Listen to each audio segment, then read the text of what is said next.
Hey, what's up mga kaballers? Maligayang pagbabalik sa aking channel. Halina't pag-usapan natin ang balitang Klay Thompson nasa Dallas na, pumirma na, at ang balitang Lakers LeBron James may inamin na sa Golden State Warriors. Tara na't pag-usapan natin yan dito sa Basketball Hotshots.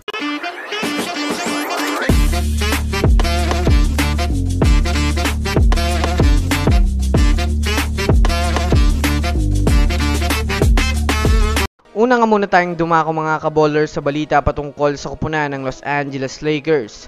Sa balitang may inamin nga daw mga kaballers itong si LeBron James sa kupunan ng Golden State Warriors.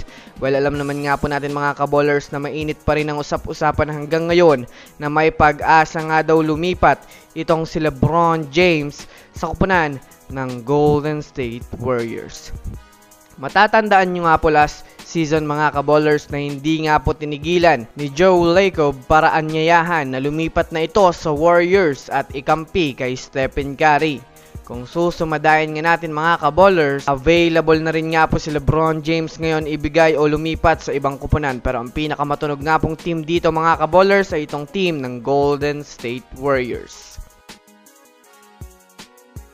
Samantala, dito naman tayo dumako mga kaballers sa balitang pumirma na nga daw mga kaballers itong si Klay Thompson sa kupunan ng Dallas Mavericks. Well, alam naman nga po natin mga kaballers na maiingay na nga po ang mga usap-usaping trade patungkol kay Klay Thompson dahil sa nangyaring pag-unfollow nito sa page ng Warriors at sa pagbigay pahayag nitong hindi na nga daw siya magbabalik pa sa team.